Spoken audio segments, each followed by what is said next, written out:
It is September of 1990 in Hereford, Texas. Three men are working diligently to stop a bin fire at the local feed mill. They each follow the correct protocols for putting out the fire. Upon cutting a hole in the bin to be able to reach the fire, there is a large explosion. This explosion threw the men back and burned each of them severely. They were all rushed to the hospital in Hereford, Texas. After finding the burns too severe to treat in Hereford, two of the men were transported to Dallas to the burns center at Parkland Hospital. One of these men in particular was difficult to treat and was given a 2% chance of survival.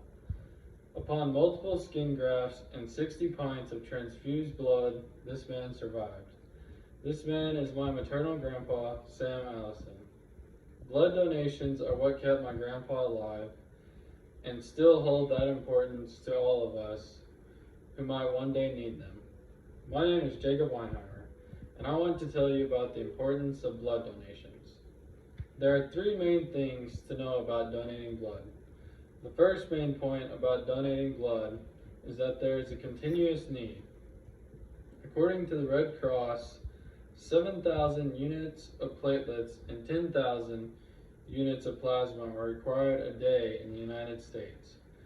This adds up to 21 million units needed annually. 4.5 million people need a blood donation annually.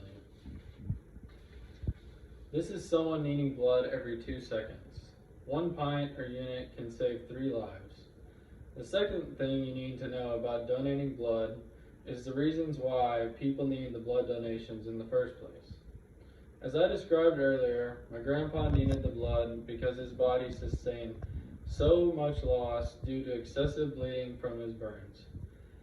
The top conditions that require blood transfusions are major medical procedures in which the patient loses blood during the surgery. The second major need for blood transfusion is large blood loss from serious injuries from car crashes and natural disasters. And the third thing, individuals with an illness that causes anemia, such as leukemia or kidney disease. The 4 blood types are A, B, AB, and O. Each type could be Rh positive or Rh negative, giving us 8 types of blood. Blood group type O negative is the variety that has the lowest risk of causing serious reactions for most people who receive it. For this reason, O negative is sometimes called the universal donor. People with the type AB positive blood are the universal recipients because they have no antibodies to AB or Rh in their blood and can receive red blood cells from a donor of any blood type. The last main point about donating blood is how and where you donate blood. There are 2,400 institutions. These include community,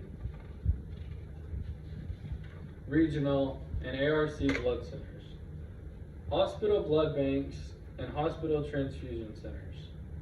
A potential donor can search for their local blood bank on the Advancing Transfusion and Cellular Therapies worldwide website at aabb.org. All you have to do is type in your zip code and it will list out your local blood bank.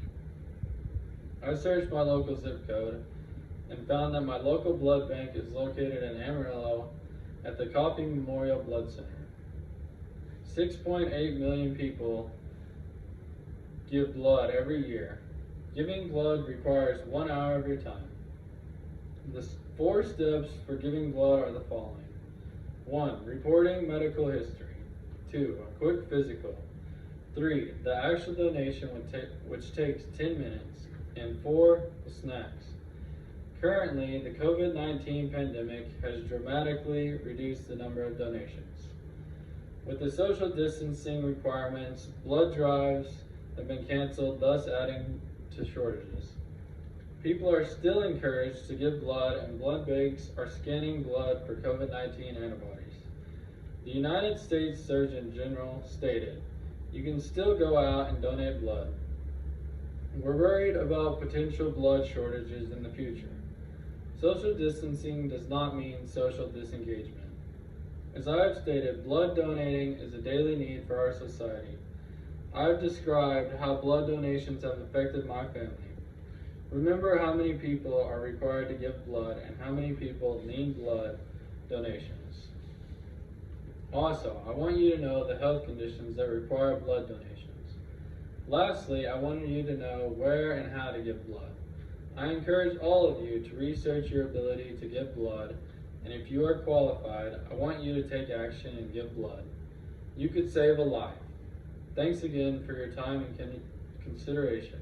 My name is Jacob Weinheim. Thank you.